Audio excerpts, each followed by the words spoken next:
Recording in progress. All right, we will call the October 14th Planning Commission meeting to order. Rise for Pledge of Allegiance.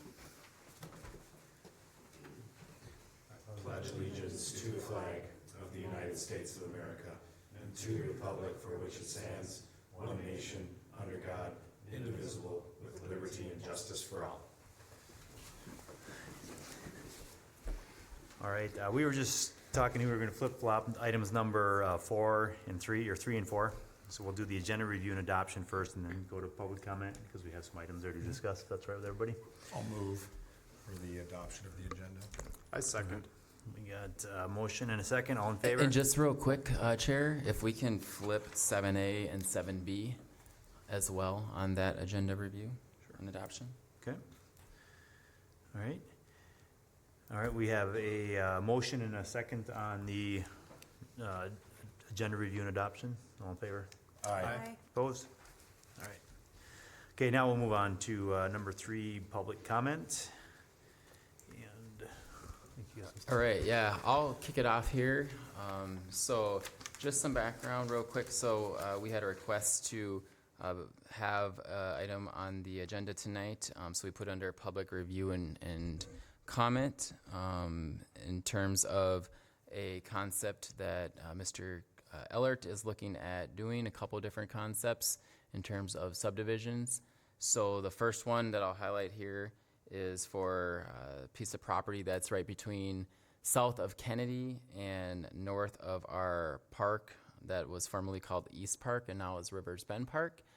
So part of this concept that Ellert is floating around is that this would be developed in part with with septic systems on it. So this lot is part of a larger development where it has been platted out, and it's a outlot. It was part of what was called the Archon development. Archon development encompassed Rivers Bend Park, Kennedy, up to Lanigan Way. And this is currently a outlot zoned as single family with a planned unit development overlay on it. The second property is over off of Lanigan Way. This one's more straightforward. It would be an extension of Lanigan Way Southwest here, connecting right here, a handful of lots. As you could tell within your packet, there are some concepts that Corey has provided in terms of both of these developments. So given that this is a public comment input, it's really up to the commission on what you want to entertain for discussions and questions on this topic.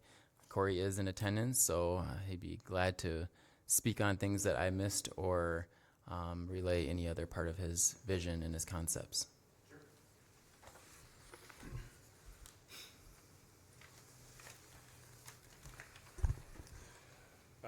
Thank you, Planning Commission. So when we start thinking about a development, I always just like getting ahead of it and sharing it with you guys first and just having some open dialogue.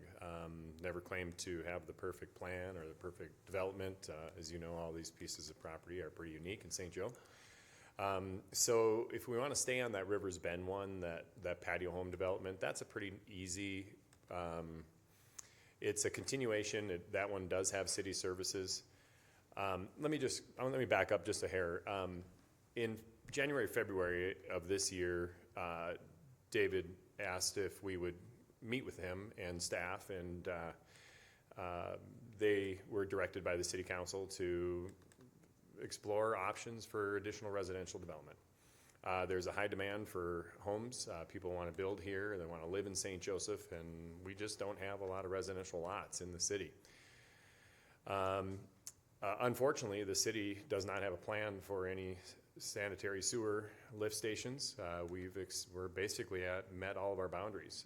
Any additional large-scale residential developments is going to require a very costly lift station to the tune of $1.5 million to $2 million. Part of that conversation was Randy Sabart did present a couple of options for lift stations. I think it's, my understanding is, you know, there's probably 3 or 4 lift stations that are needed. One that would serve, 1 or 2 that would serve more of a residential purpose, and then another 2 that would continue to grow the commercial tax base. And that's, I guess, the obvious ones are the one out by I-94 and County Road 2, that lift station potential, and then we're in discussion with the city for doing phase 2 of the industrial park. Northland Business Center, and that would require a lift station there as well. It would be to the east, like north of Aztec, basically, but it would serve probably 300 to 400 acres of development potential. So there's some potential developments that are just going to return a higher rate of investment or a higher rate of return. You know, so when the city can invest in infrastructure like a lift station that will serve 15, 18 commercial businesses, and or, you know, a hotel or you know, whatever some of the commercial development that may take place out by County Road 2 and I-94, that makes a lot of sense, because you're investing money and you're getting a high tax rate in return for some of those larger scale buildings and commercial developments, hotels, things like that. So when it comes to residential, it's just not quite as attractive to invest that kind of money. Furthermore, it's your payback is a lot slower because residential it's a slower build out, but the cost is up front and so forth. So that's what kind of drove us to looking at the city asked us to, you know, is there any lots that you guys can develop within the city infrastructure? So getting back to Rivers Bend Plat 4 here. There's some land that we own. It's a continuation of Lanigan Way, southeast. Just to explain it easily, so right now we have the sanitary sewer code requires it to be 8 feet in the ground, so from below surface grade, mostly for freeze protection and some of those things for frost traveling, 4 or 5 feet in the ground. So that's been the practice of keeping that sanitary sewer. If we extend Lanigan Way southeast, the city engineer and my partner Kevin Cox from C&L Excavating have a plan to do either insulated pipe or have some safeguards, because we are going to be less than 8 feet in sewer grade, because sewer has to travel gravity fed via gravity. So getting to the end of this proposed phase will be in that 6.5 to 7 feet of depth. So we'll be about a foot, maybe a little greater than a foot, less than general, engineering practices. But there's insulated pipe options and a few other things that we can do to assure that the sewer never freezes. Okay. One other unique piece with this, not unique, but it's something we have to do. On lots 1 and 2 on the north side of the road, that's actually a holding pond. That was a stormwater management pond that was put in by Archon Development back in 2003 when they subcut and did this initial phase. So we would move that to the southeast corner. So below the lots to the south are those lots 4, 5, 6, 7, 8, and 9. Is that what those are? 5, 6, and 3, 4. What you're saying, 2, 3. Yeah, right where your arrow is there. Who's running that? Is that Carmi? Yeah, right in that area is where that pond would be. We'd move that pond. And it's critical because, the most attractive lots in that 9-phase development are the lots on the north side. Everybody wants to back up to that wetland and just have nobody behind them. So the park, or the moving the pond, also creates a little bit of separation between the County Road 121 and the backs of those houses. We have 2 lots, or 1 lot left on Lanigan Avenue, or 2 lots left on Lanigan Avenue, and they're just a hard sell because of the busyness of County Road 121. So creating a little buffer there makes sense for us as well. But the doing what we need to do to make sure those 5 lots on the north side of the road makes sense. Okay. One side note thing that we're working with Randy and Jody Tyke on at the county is the stacking right there on Jade Road there. So currently you see that subcut road, that's about 500 feet from that Jade Road intersection. That's the modeling that most of the time engineers want to see for stacking purposes. So our proposal, I think, is just under 400 feet, so about 388 feet or something like that, is where that road would, our new Lanigan Way would intersect the future Jade Road. We are not proposing we want to do a cul-de-sac or a hammerhead at the end of it. We do not want to extend Jade Road north of College Avenue. It's just, we're going to invite a lot of cut-through traffic and just traveling. That's not necessary in that patio home development. I think I'd lose all the support in that patio home development if we would connect those two roads. None of them, a lot of the residents have expressed concern about any connection. They just want to keep it a cul-de-sac type of path. So the end of that would be a cul-de-sac, or J would be a cul-de-sac? The end of Flanagan Way would be a cul-de-sac, yeah. So Yep. Commission, I printed off our transportation plan up there for all of you. So you'll see in that this Jade Road right here, this extension, would continue up towards the northeast and then connect to a larger. So it's basically geared towards, excuse me, a future arterial street. So it'd be carrying a large amount of traffic from the north coming down to the south and that, so. You say you connect to 16, is that correct? 20. Oh, further up, I guess, yeah. Yeah. You're talking way up there, Eventually, but yeah. it'll connect to where neighbors, Yeah, you know, Barn correct. Grill is, yeah. Yep. Good. Your plan initially is to just put a cul-de-sac on that. Yeah, so similar to what you see at the end of the current, we would go out into Jade Road, do that cul-de-sac, so city maintenance can push the snow to the ends, you know, turn around properly. There's no bus traffic or anything like that, but we would still build the cul-de-sac. Kevin prefers to do what they calls a hammerhead. It's just, it still allows the turning around and some of those things as, you know, from the city vehicles.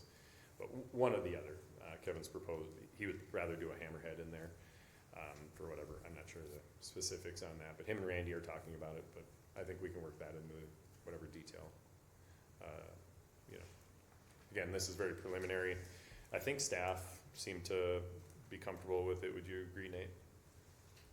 Yeah, so I mean, you highlighted it, just a couple engineering comments on that. It goes back to, the intersection spacing, turn lane lengths, and then sewer depth, and then just having various, whatever that trigger point is for that extension of J Road to connect down to College or County Road 121. Whether that's future phase connections down the road as it goes to the north. That'd just be part of something we'd capture in the DA, developers agreement, so. Yeah, some time ago I had a conversation with Jody Tyke, or maybe it was Jeff Black. We were meeting over on some of the that 2035 or the 2050 road plan, and we had talked about that, and there is some discussion about potentially doing a roundabout on Jade Road and County Road 121 there, just where the school and some of that busyness happens every morning and every afternoon. So the sentiment was that we'd like a little more time to figure out what's the best way to handle that traffic in that intersection, rather than you connecting to Jade Road and then us redoing it in, a few years once we've determined how we want to see that traffic flow long term. So for what it's worth, I think the cul-de-sac seemed to fit the timeline in which the county wants to study that intersection a little bit more about at 121 and Jade. So the one thing that I think if we proceed with this, that we'll have to have some dialogue with you on is Lot 5 on the north side of Lanigan, closest to the wetland. So the city has a buffer space in there that's normally a 50-foot wetland setback buffer. And on the most recent phase, we did reduce one lot down to a 20-foot buffer setback just on that one lot. I think we're gonna need to do that on Lot 5 as well. So just be aware that we're gonna figure out all this. The boxes that you see up there are all 50 feet wide, but we were trying to get that 70 to 75-foot building box. It really complements things nicely, as you can see out there. Everybody does. A lot of them have done the 3-stall garages. There's a lot of workshops in these garages. They're great space. We don't build any, or we haven't built any accessory buildings in Rivers Bend Plat. People have just elected to just build oversized garages for their workshops connected to the house. So we want to continue to honor that 75 to 80 foot building width wherever possible, so. But lot 5 you may see that again, and we'll have some discussion about that, reducing that 50-foot setback. We're not intruding into the wetland any which way. It's just that 50-foot buffer that's been a practice of the cities to try to keep, what's called the wetland setback. Yep, so that's it on that one. Any questions for me? Patio home styles, correct? Yeah, patio homes, yeah, we got a high water table out there. Okay. Yep, we do, so patio homes is what, and frankly, that's, the market is demanding that. I mean, that's the segment that is looking for lots. Okay. Yep. Okay, For that grouping, I agree with you that I believe it's a logical progression to like build out our community that way. My only question is, with the current drain pond, are you gonna get any like pushback at all from like the DNR or anything that's deemed like a wetland? Have you ever had No. issues with relocating a drain pond? no, it's not a wetland, because it was man-made. Okay, Yep, so, we can't, there is wetland to the north of that current pond that you see there. But it's not a natural wetland. Okay. So we can fill it and then compact it and then move it, so. I'd be curious too, if they do look at a cul-de-sac, or a roundabout, excuse me, down there at 121 and Jade, would that then affect where you're gonna put the pond then? You know, if we're talking down in that lower corner there, would that affect that again then? That might, yeah, I I just mean, don't know. that is a pretty generous, future Jade Road, I wanna say is 100-foot right-of-way. It's a generous right-of-way. So, yeah, it really depends on the final design of what that would shake out, but generally, arterial street is potentially anywhere from 120 to 150. Yeah. It depends on sidewalks, trails, shoulders, and other final design standards. So it's a pretty substantial right-of-way and roadway. Again, it's a arterial street, which is kind of the highest classification of streetways. And for plans there too, again, you're thinking roundabout, but to your point, if they move that down there, does it have to be roundabout, or do you try to put lights in there, or, Yeah, I don't know. you know I what guess I mean? it's, really, that would be all county, wouldn't it? I mean, we have influence, or you have influence as a city, but Yeah. I think the county governs. Yeah, Conduit county would 121. drive that. I mean, council would eventually have input into that, but county would ultimately drive that. Yep. But Keith, I'll note to that. I mean, if we need to flex a little bit on that pond or oversize it with the anticipation of maybe reducing a little bit of that southeast corner or something, we can do that. The pond is a nice feature in the backs of those yards anyway, so. Is the pond just there for a feature, or is it actually a collector? Yeah, it'll be a functional, it'll be a stormwater management pond that'll eventually connect to the other series of ponds that we have to the west, and then outlet structures all staged based on, rain and capacity and so on, yep.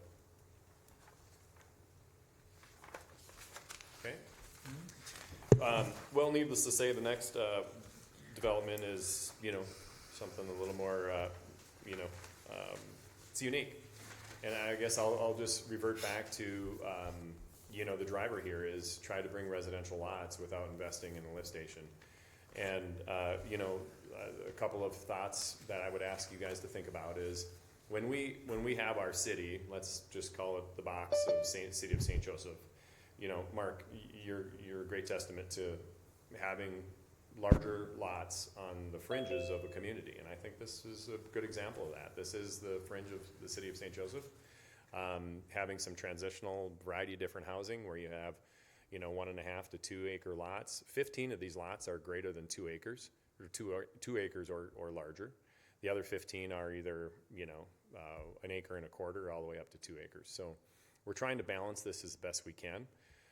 This would be a rural section road, so it would have rural ditches, it would have, asphalt road, obviously, but, so there's stormwater treatment in the ditch, and then we would have some stormwater ponding. We haven't gotten to that modeling stage yet, but I really just wanted to have some open dialogue with you about how do you feel about this? Is this something does it make sense? I guess, from our perspective as a development, the city's got a wonderful asset there, a 95-acre park. And so I think, those 15, 17 lots on the south side or on the east side of that road, they would just covet that park. It would be beautiful. You'd walk out your backyard, you'd have a great neighbor. I think as a steward, or at least for the presence of the Sauk River and some of those other important features out there that you want to protect, I think I'd check to you, the planning and zoning and the city, that, I mean, having 30 homes out there is a far less impact than having 130 high-density residential lots. All those residential lots and those roofs and those driveways all need stormwater ponding and all management. So, I think the true impact on a parcel like this would be complementary to the park, would be complementary and protective to the river. Right now, it's a farm field, and I guess I'm just trying to create some tax base and do a development that we can bring some people into this community within the next 6-8 months. I think this rural section road is a easier road to build than stormwater, curb, gutter, and all the infrastructure below it. So, we could have those lots online by midsummer next year and inviting homeowners to build in this. I think the other important piece from a response, your standpoint, I guess you guys don't deal in the taxing as much, but, modestly speaking, if we sell 30 lots out there and at $500,000 a home package, it's a pretty generous amount of property tax base that, we'd be creating for the city of St. Joseph. Or you can continue to receive the $4,200 a year on the taxes that this land produces now. I mean, so I think from a, just from a planning standpoint, you're going to drive some great tax base. You're going to build some lots on a great piece of land. There's not a lot of features on this land that are that sexy. So the park is one of them, and the river proximity is a nice feature. We tried to had some methodology and create those pathways from the cul-de-sac off of Jade Road to make sure everybody could get back to that park. The city's investing pretty heavily here right now, actually, on a walking path, the phase 1 of the walking path, and partnering with the county in the parking lot and some of those nice improvements along the river. So we'll do everything we can to make sure people can use it and get access to it, and make sure we have those pathways down to the park. I guess I will, correct, make just one comment in regards to Nate's narrative in the packet. We've done several developments. Right on to the east of this one is Cayley Court. That's a 9-lot development. It's wonderful. People love living out there. It's anywhere from 3 acres to 22-acre lots out there. We have a 320-lot development called Pleasant Acres that is well and septic, just 2 miles north of town, and we have a heck of a lot of lots and homes in between that are served with wells and septics. So we have a lot of homes in this surrounding St. Joseph area that host homes and that have wells and septic. It's not a detriment. It's a valued piece of our inventory and our residential lots or residential homes. One side note to what we are studying right now is we are looking at potentially doing city water here, and then we would serve all 30 lots with city water. Forgive me, with the exception of maybe those last 3 lots down. So if we ran the water line in and or around the road, the current roads that you see. So what would those lots be on your plats, 15, 16, 17? They may have a private well, but we would consider, we're looking at the feasibility of pulling the city water service from Kennedy Elementary School. So if that relieves some of the nervousness about this, and then we're just going to be having the septic systems. Like Rivers Bend, John Hazen, you mentioned it, we have a high water table here. So these will be mound systems. County requires us to have a primary and an alternative mound system. So in theory, we're going to have 40 years of septic treatment space on every one of these lots. And like Cayley Court, like Ridgewood Road addition up on the north side of the city that we did a few years ago, 2013 or something, we asked, part of the purchase requirement was that they couldn't contest water and sewer. But they also knew that if they had any questions about it, their responsibility to maintain a septic system that was, not compromised and not imminent threat to, public health and so forth. So we have septic system spaces, on every one of these lots. primary and an alternative, so. This is all out of the 100, yeah, it is not, it is not in the floodplain. So Yeah. you can put basements and you could, or is that? Yeah, no, is the, that iffy? like on Kaylee Court over there, that Red Ox line was, it's like 50 inches below grade. So that water table gets there in a, yeah. So we wouldn't dabble. We would be, the home's probably similar to Kaylee Court, frankly. It would be at grade homes with a second story up, but it would, a lot of them would be, they may have, you know, crawl space down below, but we haven't quite got down that road, but, yeah. Anyway, I'm sorry, I've been doing a lot of talking. Do you want to test wells down there? Not yet, but that's part of the plating process. We have to do test welling wells down there. Unless, again, another reason to maybe consider the city water service. The city water service does go on all the way around Kennedy Elementary School. Kevin from CNL put it in back then, so we, you know, with a little bit of luck and or cooperation with the school district, we could get access to that without disruption of any of the sidewalks and But you need lift Stuff. stations for the sewer? That was my question too. only if it's city sewer, we would need a lift station. There's no, yes. We just don't have the grade. So Even we've on, actually looked at and discussed doing a development specific, a lift station, but that's still coming in at $750,000 to $800,000, and that would just serve those 30 homes.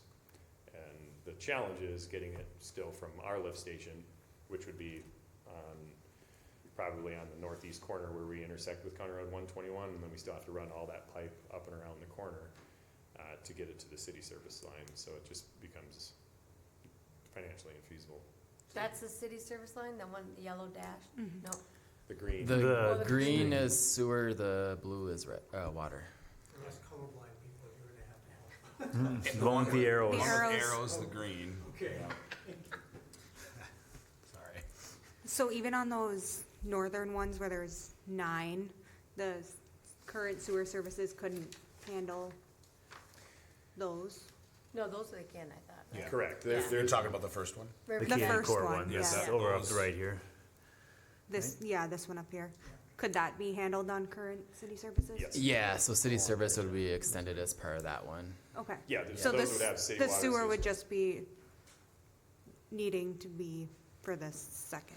Yeah, the second phase, or not phase, but this other development is separate, a different development. But yeah, so this one would be, everybody have their own septic system. Septic. Yeah, we're comfortable, the numbers, we think we can get the city services, providing the school district allows us to, you know, a utility easement to gain access to the water. We're pretty confident we can get city water to all those But houses. you can't tie into their septic, their sewer. No, we because just the don't have depth. enough grade, yes, yeah. So I have, Unless you get a lift station. Unless you- That's, yeah, so then the concept is all They of the can? sewer flows down to the lift station, it's pressured up, and then pressurized in a pipe down to the city services, yeah. Yeah, the pumps, the You know, infrastructure. I mean, we're talking here you to know, here. And then it's just so costly. Just out of curiosity, if you've got a septic That's right system across the street. Yeah. and it fails, can you just tear it out and build a new one Yeah. over top of it? Yeah, so that primary and the alternative site that I referenced, the county requires us to dedicate those early on in the phase, and then they can't be disrupted, disturbed, driven over, or anything. So we have to mark those during construction, so, yeah, essentially, if one fails in 20 years, there's already a, Site to utilize. correct. And And the the lots are big enough to handle it? Oh, yeah, yeah. And the tanks, in theory, providing the tank doesn't fail or crack or break, they can reuse the tanks, the line serves to a different filter bed. I have a question with that then too. So if on these ones, say 20, 30, 40 years, Yep. when septics start to fail, if a lift station has been put in, would these then be required to hook into city sewer? So I think the answer to that question would depend on, so if septics were allowed, it would probably depend on what is executed as part of the developer's agreement in terms of the language on utilities. I would imagine these would as this develops, not all these homes are gonna be built at the same time, so there could be a lag in, some of the development versus, other parts of the development on when they're put in, so those systems will and could fail at different and various times. So I think, regardless, if septic were permitted and this were to, move forward in some fashion, I think that there'd have to be a large utility corridor that's preserved as part of that. And I think that was also one of the things that was part of the Cayley Court one, which is right across on the east side. If we flip over to this other map here, this cul-de-sac development. What's unique about this one though is this one is still township, but it's administered. So it's township, but it's in our orderly annexation area.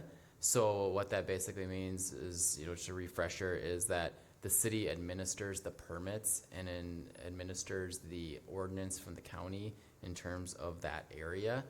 There are certain things that might trigger annexation into the city as part of being in the orderly annexation area. What are some of those things? So typically it is a subdivision that does trigger that. I don't know the full history behind Cayley Court per se, so I can't speak on that. But in terms of like the city, so the existing areas that we have septic are, in your rural residential areas that were annexed into the city, during some of the large annexations in like 2018 or so.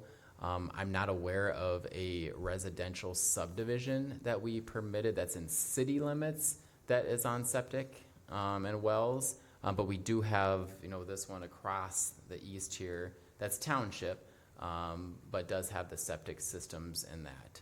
And when we do look at our like total growth boundary and that, this is towards the fringe, I guess.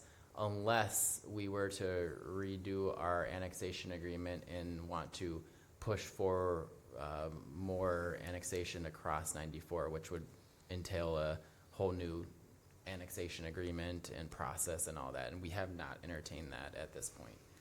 So. And the other thing I think that's important to note is there's nothing else that can be done with this property. It can continue to be farmed. I mean, unless you have a national developer come in and say, we're okay, spending the $100 or $1.5 million to put a lift station, whenever that is. I mean, if it's in 5 years, it'll be $2 million for a lift station. I struggle with how, the city can impact the use of a land between now and whenever the city decides to get services out there. So I think it's important to note that there's no driving force to the city extending water and sewer to this area. None. Not to go off, we must be right on the border here, real close, because, we're talking about the event, the wedding venue situation as well. Weren't they bringing down sanitary and water to that location, and they didn't need a lift station there, but then we're going, is it like a quarter mile maybe further? Mm-hmm. It's just right on that border that we would need that? Yeah, so I can't speak to our engineer in terms of like exactly how it'd be looped down and the logistics behind it. I think Corey did a pretty good job in kind of capturing a lot of that. I think we have to explore the lift station component too, because when I spoke with them this afternoon, I didn't hear that be brought up, but that could be the case.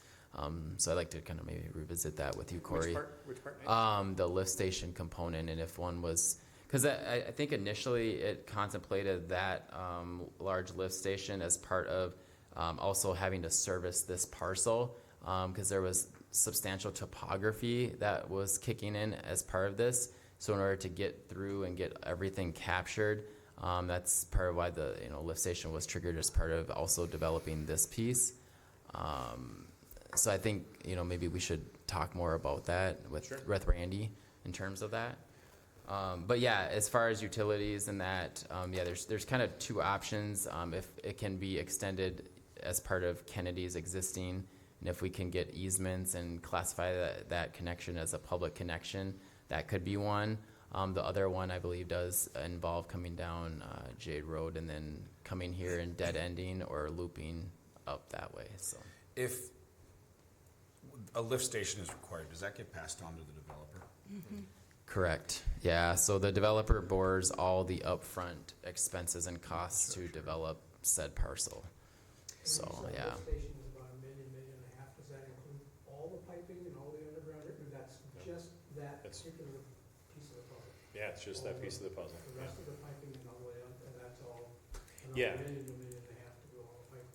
Yeah, I mean, think about that, you know, where that small little connection up by Kaylee Court is, if we deem a corner of that a lift station, then we'd still have to get it connected, you know, to the city, so it just becomes excessive. And, just comes out of reach. So Nate, so you know, David came to Corey and them, you know, you want to see what can be done for homes, but then now it's like catch-22, right? You want people to move here, but then now there's money involved in the lift station and there's not a lot of property. Yeah, that's our biggest challenge is, yeah, we have lift station needs in the south and north part of town.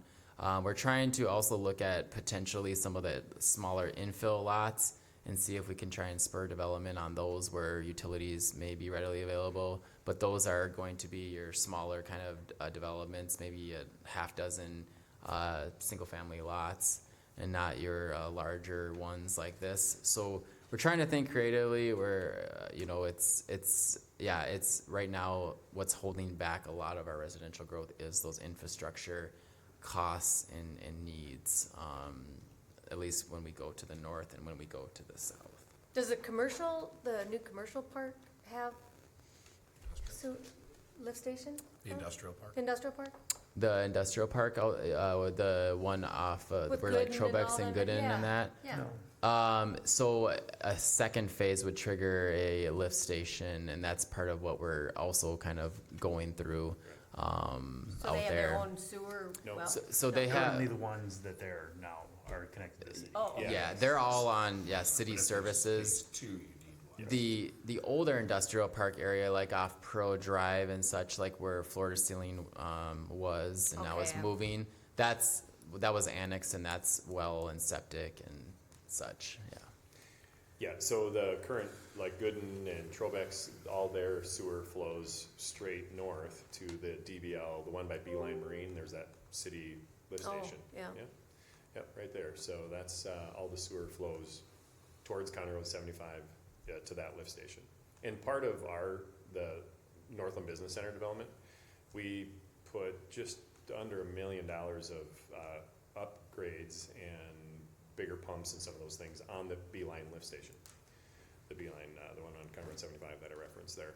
So to be able to take in that additional flow from the industrial park. Yep. So just a side note, traditionally the cities would, prior to 2000, the collapse, real estate collapse of say 07 through 14, cities would be willing or more willing to, you know, build the infrastructure, because the theory was that the city eventually is going to own that city street and the lift station. They're going to manage it and operate it and clean them and all those things. So the city would design it, and then the city would bond for it.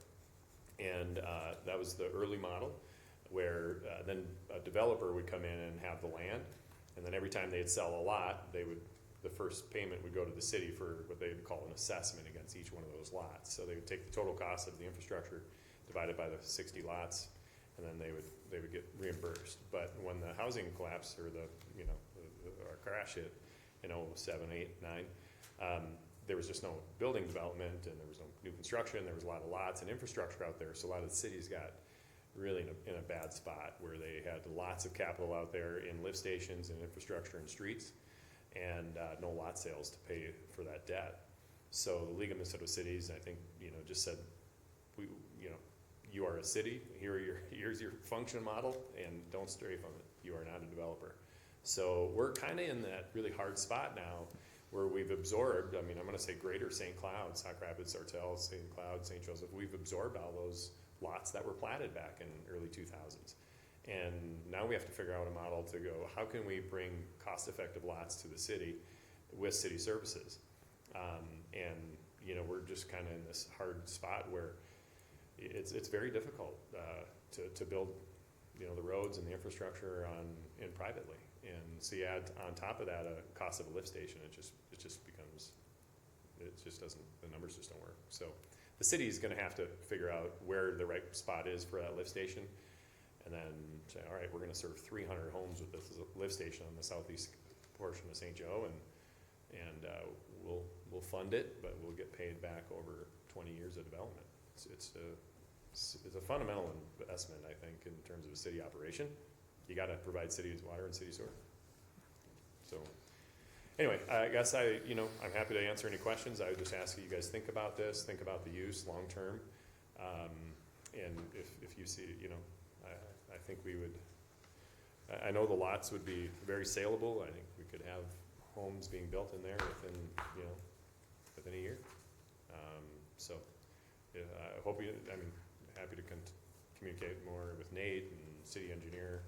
I guess I was just looking for, what's your taste? I mean, you think, I guess don't waste your time? My That's what I'm first looking for. thought is, we can't run before we can walk. That lift station's a big thing, you know, because yes, we can get people out there in 8 months to a year to build, but then farther down the line, do we have a bigger problem because they're on septic and well, right? And if you want to grow responsibly as a city, we're not just going to jam people in here in a year. That's just my thought, right? I'd prefer to see a lift station there so they can get hooked up to sewer and water.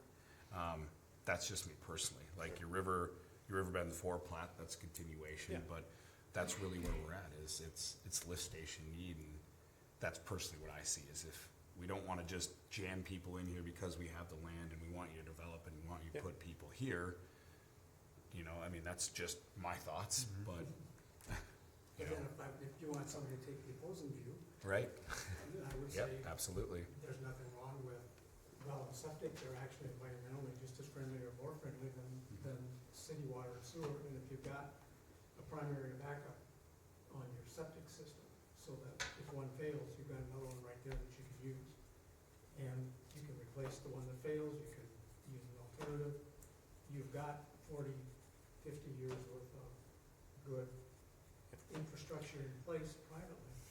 And like I said, if it fails, you just put it in. So in 40 and 50 years, let's say that fails, who bores the cost of that? The homeowner does, of course. But the homeowner's gonna bear the cost of putting it in initially anyway. And or replacing. Well, right. That's Yeah, what it's I their said. responsibility. Yeah. I think that the answer is, and I'm happy to make sure that language is in the developer's agreement and be buying in there, is you are responsible for managing your own sanitary sewer. And so nobody moves into that development the best we can, right? In 20 years, that home will sell a couple of times. We're gonna do the best we can. But they know that septic responsibility in managing their own storm or sanitary sewer is their responsibility. And the city's not gonna come in and rescue it. So I mean, look at what Pleasant Acres. We were struggling with Pleasant Acres in the 2000s. We looked very seriously at extending them sewer and water. Just became so it just was unfeasible. And so the city and the St. Waldo Township and the county said, if your septic fails, it's your responsibility to fix it. And there's no issues out there. Homes come up on the market in Pleasant Acres and they sell like that.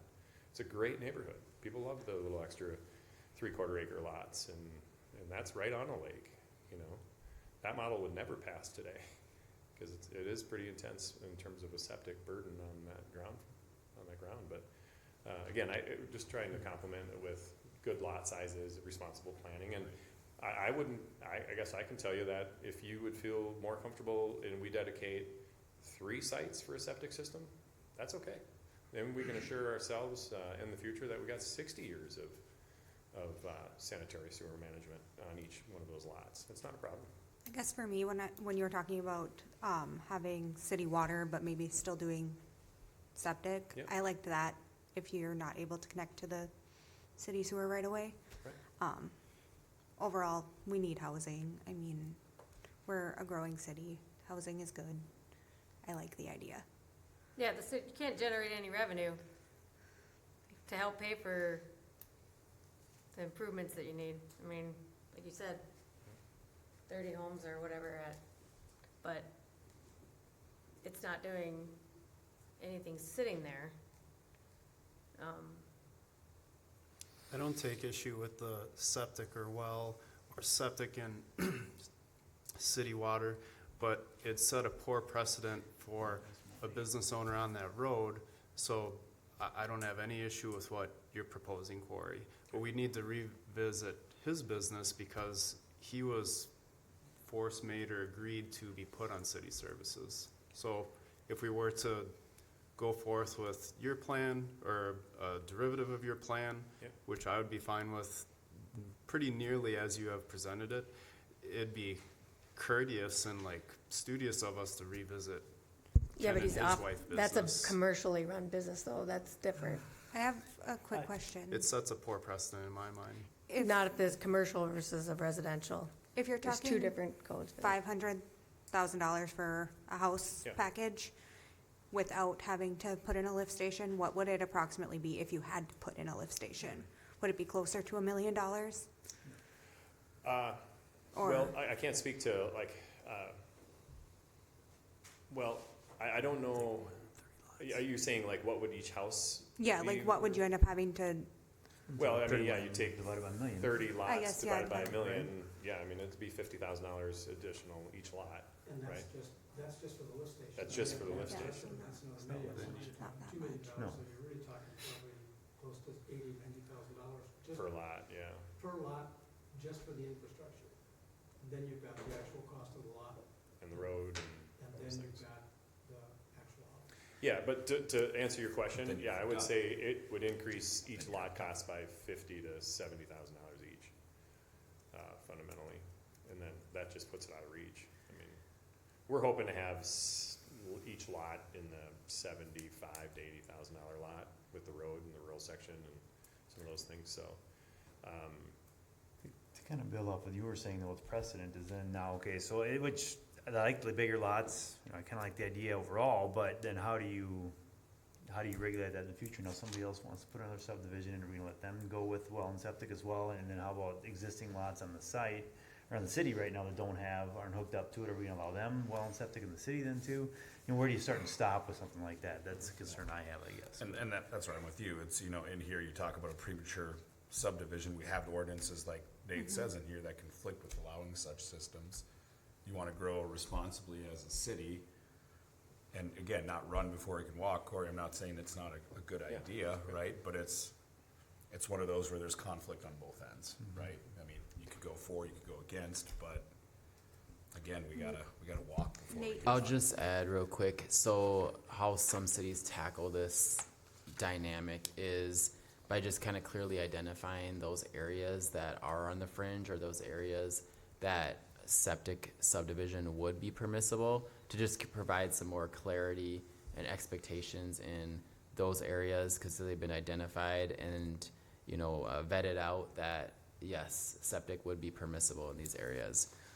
For this lot in particular, it's a outlot right now, so the process would follow the plating process, and then also it's part of a PUD, planned unit development. Again, that planned unit development encompassed a much substantial, larger area, including our park, Kennedy, up to Lanigan.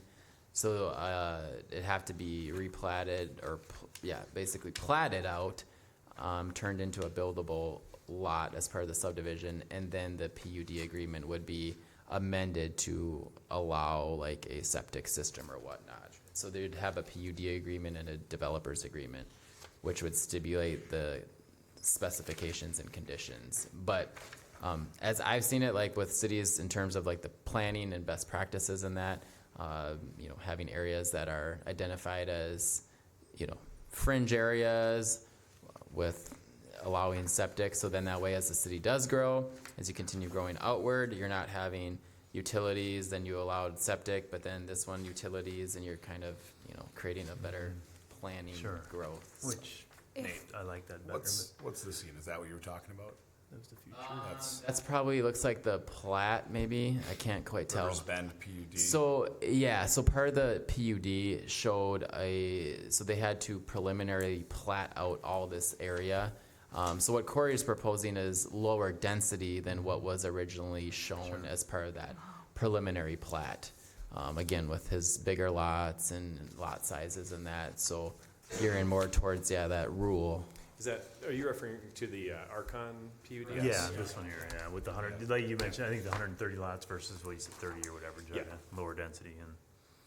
Yeah, and again, John, you make a good point. If there was any future, if it was residential, or we could have high-density residential to the east or to the south, and it wouldn't make sense, right? Eventually, if we're confident that sewer line's gonna pass this property, then I agree, we wait. But I don't see, I talked to Joe Bechtold, he was gonna be in attendance tonight, but he recalls this being lower density residential, this phase, or in this area. Is that on the map? So the preliminary plat showed a traditional R1 single family, higher density than what's being proposed as part of yours. So it would just be, it would be, since there's a change, even when there's a decrease, often the original PUD agreements will stipulate that triggers a amendment because it's a change in the overall concept of what was envisioned there. We would have to go back and explore the exact language, but that's just generally speaking. Yeah, and that was then, and Right. Archon was in town and they left, so. Right. If the lift station is not needed, would you end up connecting these to cities? No, we would never You plan would on it. need, you would need a lift station to connect.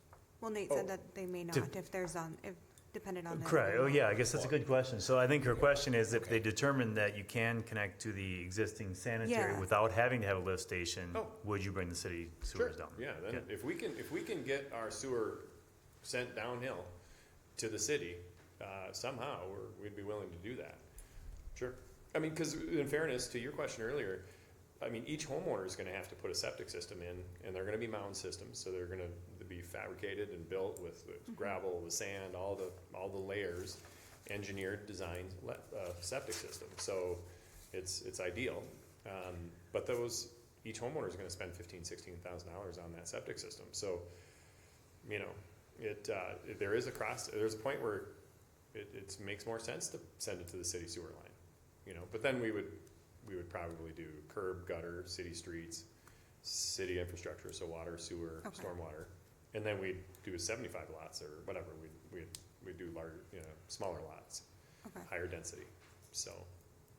But I think we've determined, Nate, I'm pretty confident we've figured, there's no way to get. Yeah, I think maybe Sewer I flow just down. gotta reconnect once more with Randy because I got a little bit different when I conversate with him this afternoon. So we should maybe circle back and Okay, that's fine. just be clear with that. So Alright. yeah. I think at this point, we probably need to move on because we Yeah, got a lot of other yeah, items that's on the fine. agenda, so. keep talking. Well, and you we guys, certainly if can- anybody has specifics, feel free to reach out, and I'm all ears, but, okay, thanks. Okay, all right, Thank you, thanks, Corey. Corey. Thanks, Corey. All right, with that, then we'll move on to, I guess, number 5 is approval September 9th, 2024 minutes, which maybe we should have done that first too, but. I'll move. All right, we have a motion and second, all in favor? Hi. Hi. Opposed? All right, now we'll move on to new business. Okay. 6A. All right. So, for just preliminary feedback this evening, so staff was approached by John Skapaniak in regards to just the development of a parcel that is located north of town. It's a 14-acre piece of property. Let me flip over to my other map here.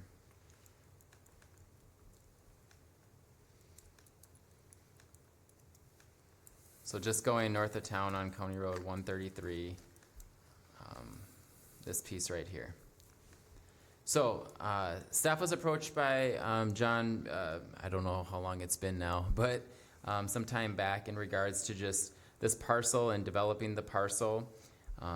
Essentially, kind of what the vision that John has is to develop the parcel with multiple different land uses, including the north section, how I kind of highlighted in red there with the first phase, doing about 3.5 acres of mini storage development, retaining the residential component of the parcel. Right now, that's all that is on the parcel, is just residential home with the agricultural use to the north and to the south.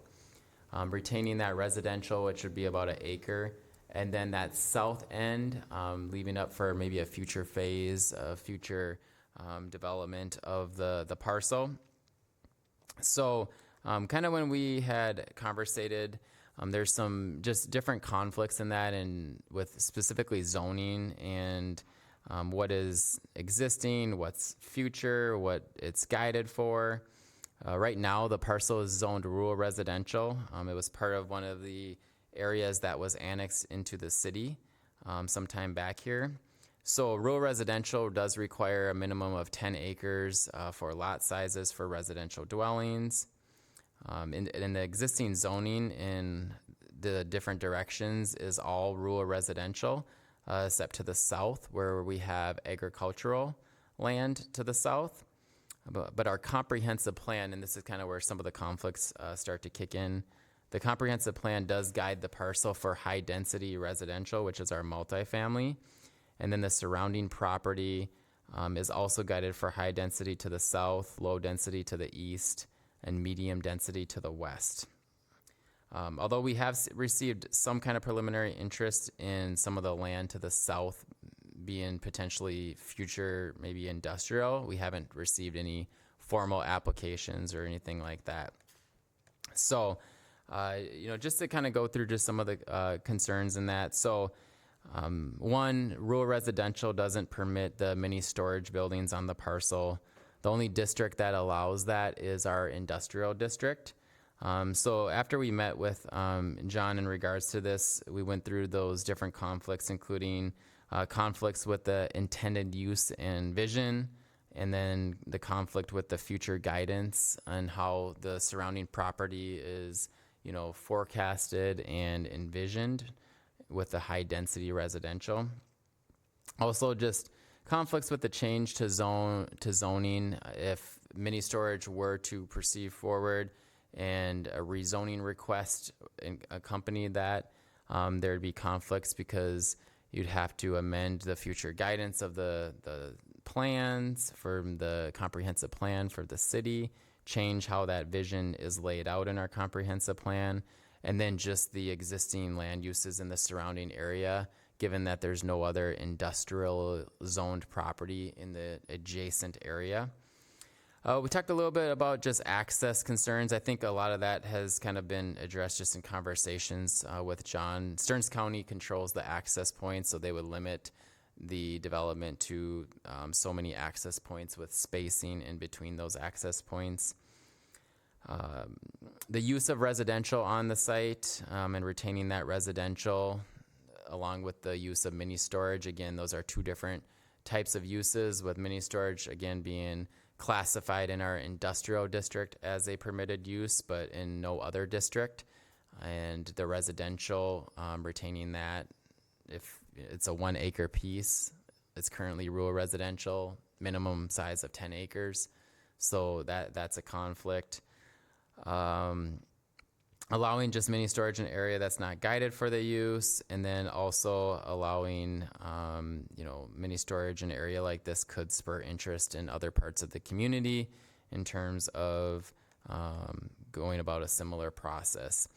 So after we kind of talked through all that and talked through those different concerns, we kind of worked with our legal team because at the same time, John wanted to know what would be a path forward, what would be a path to pursue this and pursue the vision that he has laid out.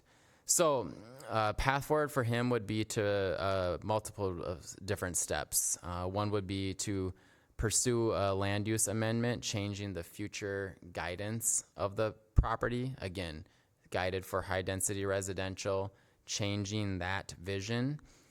So that is an application and a process. Rezoning it to what we call our planned unit development.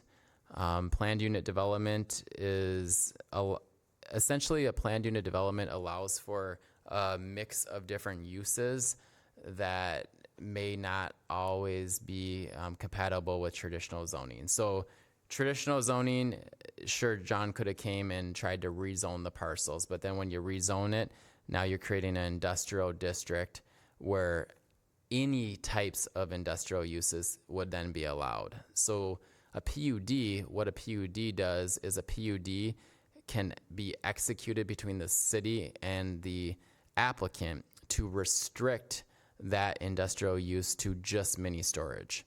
So it allows for kind of a customized approach to do a variety of different uses that may not always necessarily go together in traditional zoning sense or just a zoning standpoint. But again, part of the PUD process is executing PUD agreements, executing detailed plans, and developing a project that delivers some kind of public benefit. So when we talk about public benefit, highlighted in here in regards to, well, you know, what does that mean? And the applicant is really kind of burdened with the proof of displaying or demonstrating what that public benefit is as part of a PUD. You know, in other words, why should the city grant a PUD for this development? So PUDs, you'll often see, they'll have multiple different phases tied to them. They may have a mix of uses like townhomes, single family, senior facility, apartments, very similar to kind of what we see over in Millstream Villages and that area over here, where we have a variety of uses. Go back to my map here, kind of just highlight that area. So Graceview Estates, my mistake. So Graceview Estates, you know, allows for a variety of different housing types and diversity, with a senior facility, some single-family homes to the north, some townhomes, apartment, another apartment complex that this outlet sits on. So it allows for a variety of those different uses to, you know, one, allow for cluster development, create more housing units within there that maybe traditional zoning wouldn't allow for. So it's a tool that does allow for different uses within that. Again, when I kind of went through this kind of with John, is rezoning, there's just a lot more conflicts that pop up with that. There's still a lot of conflicts with the PUD route, but the PUD route allows the city to restrict it to just, you know, storage buildings, nothing else. So it doesn't open up that whole you know, bucket full of other potential industrial uses. So, you know, again, John wanted to know kind of what a path forward would be. So that is, you know, really the only path forward in terms of the vision for the property. So after we, you know, met a few times in that, we, you know, kind of just went through some of these concerns, and part of the PUD process involves the applicant coming to the planning commission and getting preliminary feedback and also hearing concerns and comments from the planning commission in regards to the proposal and the project, because then that will help him position himself in terms of next steps. Next steps involve a lot more detailed drawings, you know, civil, engineering, and other components. So kind of weighing risk and such. So with that, that's kind of a long-winded synopsis of kind of where we're at, where kind of John wants to go and his vision. And I'd open that up to, you know, John is here this evening, so I'm sure he'll be happy to cover anything that I missed or go through his vision from his perspective, and then just try and get that feedback. So there's no action that's requested this evening. This is just feedback in order to relay it to John so he can help, you know, see what concerns the commission may have or that on this proposal. So.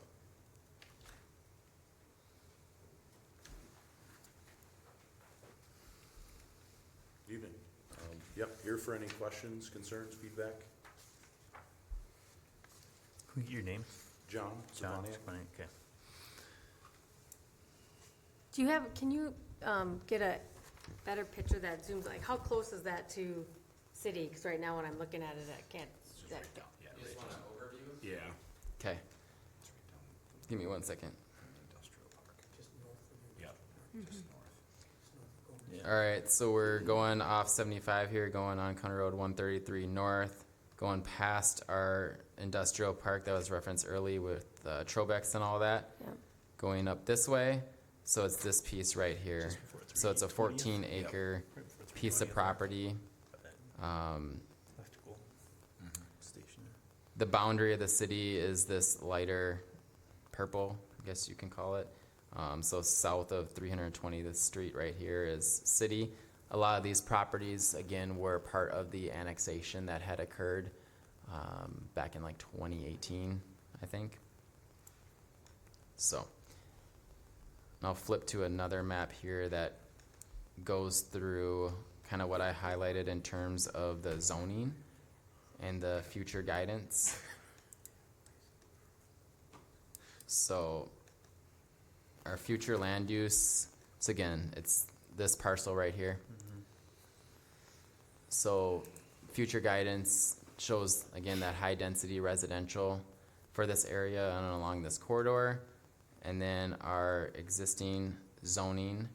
So green is agricultural, this purple is industrial, all the red that you see is rural residential. So that's again where the initial kind of conflicts in that came up. So. So I guess a question I have, because it seems like the only path we have, at least today, would be just going the PUD route, right? Is the only path that we would have to even Yeah, consider this? so I chatted about legal with this. I mean, you know, technically you could go through like a rezone and all that, but that's even more problematic because rezone, well, one, it's not gonna allow a retention of the residential on site. You're gonna open up for other issues in terms of now it's straight industrial, so you could have any use on there. Now we're also talking about utility extensions, developer agreements, all kinds of other things that would be in conflict with just a rezone. So a PUD, again, is really the only path forward for this vision. And again, that allows for a customized kind of approach. So, you know, really the questions for the commission is, you know, what are your thoughts on this, you know? So that's kind of the purpose and kind of what I think, you know, John would like to hear too is concerns and issues and others, so. I guess the only concern I've got is PUD, this seems like it's not really what a PUD is supposed to be designed to do. I agree. It's a way to hopscotch a zoning for a use that's not intended for. It's residential, it's agricultural, and now all of a sudden we're gonna allow this, and it's not one of the activities that are planned for that area, especially with our comprehensive plan. So I think using the PUD is not what a PUD is intended to do, and it's just hopscotching to get something like this in. I kind of, to build on that, too, that was kind of some of my thoughts as well, but then in how, you know, they have their list laid out here of the things that need to do to meet the PUD, you know, how would you meet those requirements, I guess, that's probably one of the Well, I questions. guess one contradiction I found initially was the argument for, let's take the home that's on the parcel, for example, to argue that needs to coincide with, 10 acres. There's, 3 or 4 contradictions adjacent to that property. The property to the southwest, rural residential, not on 10 acres. Properties across the street, same thing. So I would, argue that initial point. But they were that way before they were annexed into the city. When was the annex? I guess I don't recall it. Yep, so I can't tell for all those properties, but the majority of our larger annexation occurred in like the 2018-ish timeframe. So yeah, we do have properties that are under that, 10 acres, but those were annexed as is basically. So they're considered what's called legal non-conforming lot. So, moving forward, if someone were to like subdivide or want to subdivide a lot in a rural residential district, then they would have to abide by the 10 acres in minimum lot size. So that's kind of where one of the first conflicts came up, was trying to work around that in the sense of, okay, you know, the property's 14 acres. If you split off the residential, well, then that creates a lot that, you know, doesn't meet our minimum 10 acres. So that's one conflict. So what's the path? What would be a path forward, you know, past that in order to get a lot of that size, retain that? And again, you know, came back to, well, the only option really is a PUD if this were to move forward. But there is a host of other things in regards to the PUD. Again, that's what we like to hear this evening, I think. So I have a couple more questions. If you proceeded with a PUD on this, would you split it into 3 different lots? So my initial thought was to do the northern section, the triangle, the kind of odd shape of the section. Do that for the initial development. I'd like to maintain 1 acre with the home, and then the southern portion would be saved for later development. You know, speculating it could be adjacent to the expansion of the industrial park. That's a ways away and up in the air yet. So didn't really have any plans for that southern portion, but ideally, yes, split it into effectively 3 different segments. And then my second question was, have you spoken to any of the neighbors? Have Just- not, no. So just to highlight one thing, so yeah, this, as I, you know, indicated earlier, was, you know, guided for high density residential.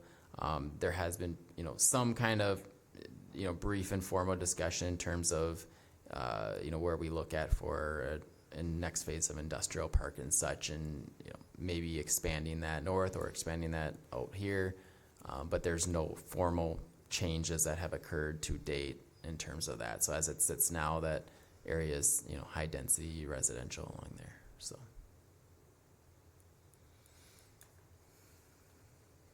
Well, I feel like this is not the first time we're seeing a PUD come into place in an area that is rural residential, that it's not really a good fit for rural residential. In case in point, where the future comprehensive plan of the city has it mapped out for high-density, low-density housing, and seems to be forgetting that fact. And then we run into a situation where we have commercially run businesses being operated near residential. So I think that before we start looking at a PUD in a rural residential and tearing apart a lot, that there's commercial right down the road, or industrial, we're just now forgetting the fact that that's the proper use of it in a commercial industrial lot, not rural residential. Do you live on the property? I do not, no. This was, it seems like very backwards process, because this was acquired through a land auction. So it's something where there was no inspection able to be had of the property beforehand. The house is good, not great. The outbuilding, not great. So it was something where the intended use upon the acquisition was totally reverted upon getting inside and taking a look at the property. For transparency for the planning commission and like everybody in attendance and those listening, my name's Adam Saponiak and this is John Saponiak. This is my first cousin. And I spoke to him about this, and I'm biased. I'm letting you all know. I love him. I want to see him succeed. And when I look at this property, our industrial park is reaching capacity. It's getting filled, and that's wonderful. There's a lot of cities that wish they're like us, that they have a full industrial park looking to grow. And to me, the logical conclusion is to go north. Just go along the corridor of 133. That way, with the business that John's proposing, anybody that may want to go south of him, which would be north of Hanson and Company that just built our gymnastics business, they have artery, a way to get out of their business, bring vehicles in for whatever the business may be. I understand that like the 2035, 2050 business plan for the city slates that for residential and varying grades, and that could be debated. But we still need businesses in town, and what he's trying to do isn't gonna be like an eyesore for the city. We already have an enormous industrial park to the south that logically is gonna grow north. So him acquiring this parcel as he did through an auction, he's just maybe a few years slightly ahead of the curve of a logical conclusion that's going to occur. I'll agree with what was already said, though, with what you guys had talked about, that it feels much more like it's jumping the gun. It's, I mean, when you drive, I drive down there pretty much every day. When you drive through there, it feels like a rural residential neighborhood. It would probably be a good idea to talk to the neighbors and see what their opinions are before you proceed, I would think. Because that was kind of my thing. It's like, I don't disagree with you, I don't want business, but what about all the people that are already living there? I mean, there's like a bunch of people out there too that have horses and stuff like that. Like, we're talking really a rural residential agricultural area.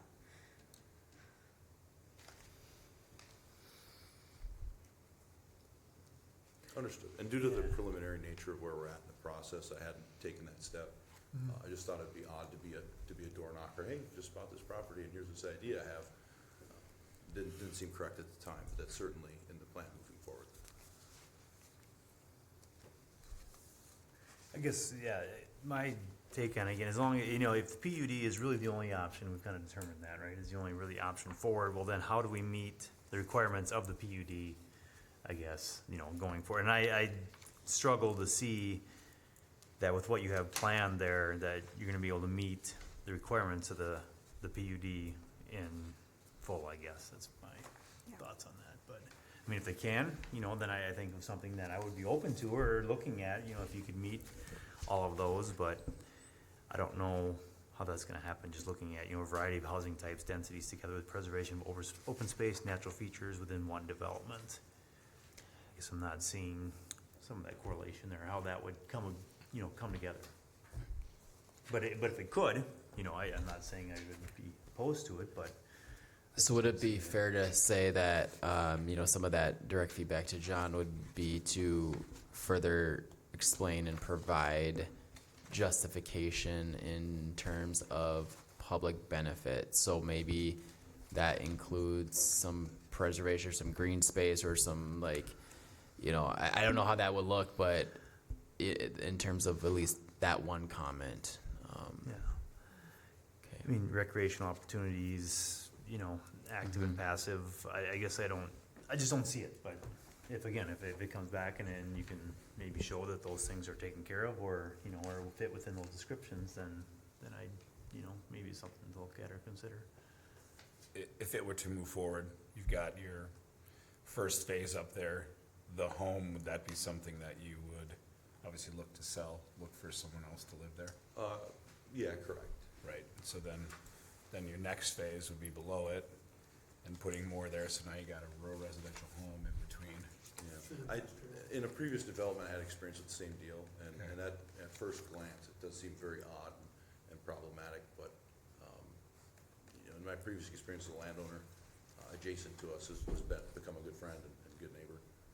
It's just, you know, kind of a two-way street.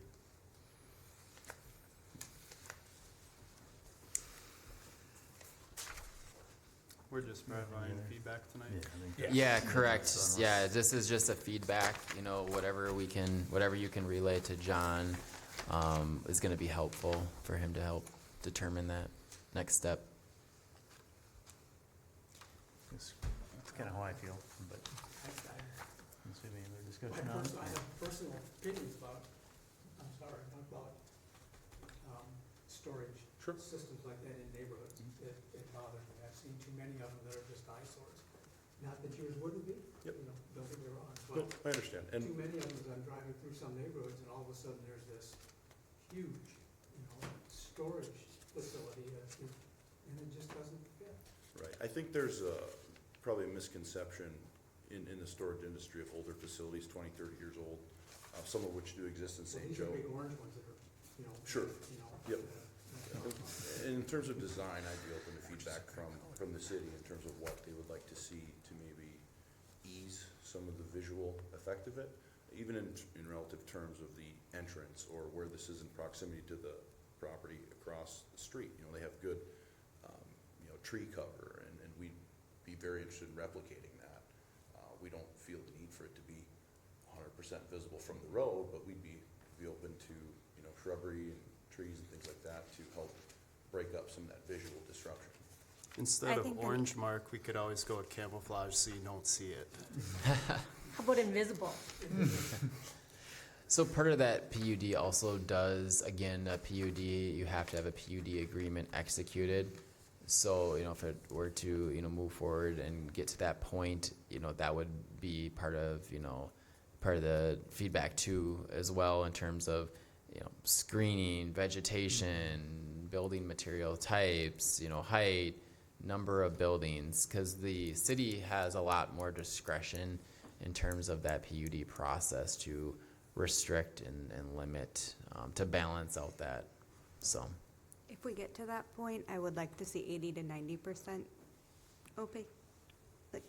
Opacity? Yeah, thank you. Yes, yep.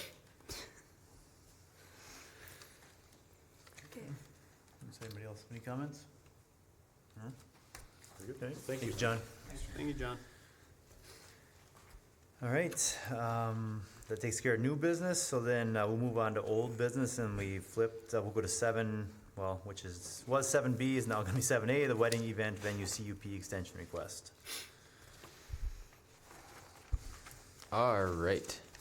So, Cobland LLC submitted an extension request for their CUP.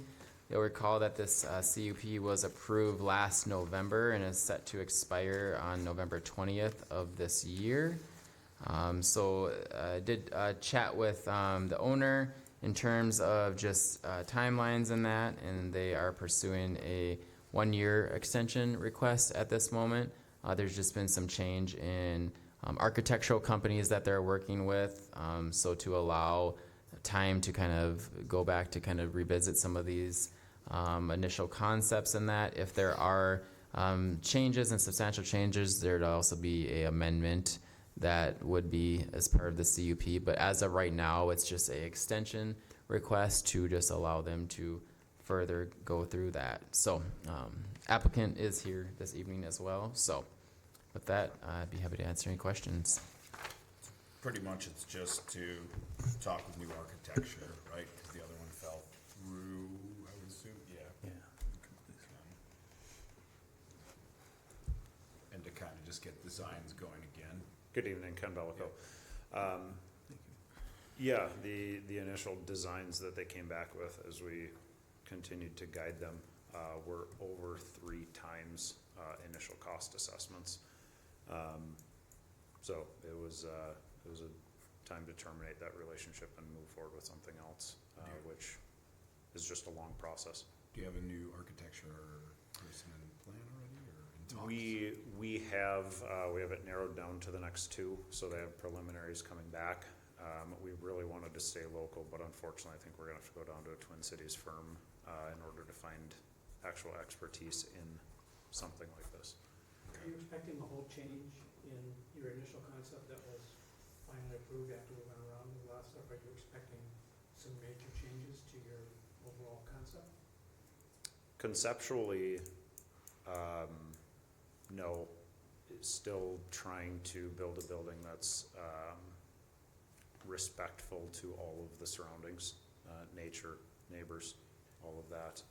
But the actual design will have to change. What they came back with was effectively a church on a church budget, and it doesn't So if there's going work. to be some major changes to the original plan that was adopted, Yeah. I'm assuming that we have the option of having to review that That was, before it goes through, right? Yeah. It's my understanding that it all comes back Yeah. through.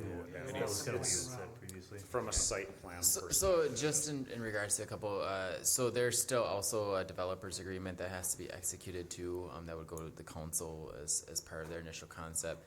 The site plan stuff gets reviewed administratively with staff.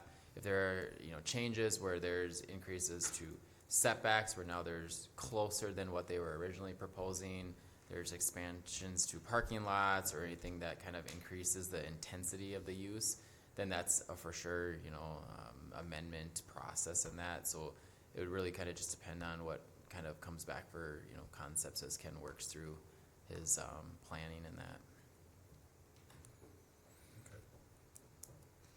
It's really just an extension to kind of check out your thoughts, right, of other architectures and plans. Yeah, I mean, think of it as changing it from a patio home to a two-story or vice versa. However, it's aesthetic changes of the building, because the first design setup was unreasonable from a cost perspective once it got through. Once it got to actual budgeting, the initial estimates that were used were wildly off base.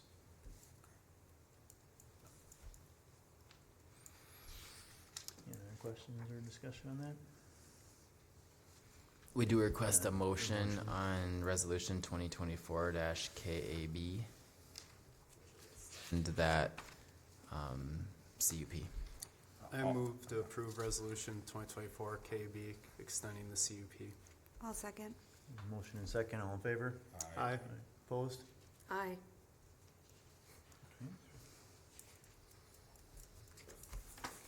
All right, then we'll move on to, which previously was 7A, now it's 7B, cannabis and zoning.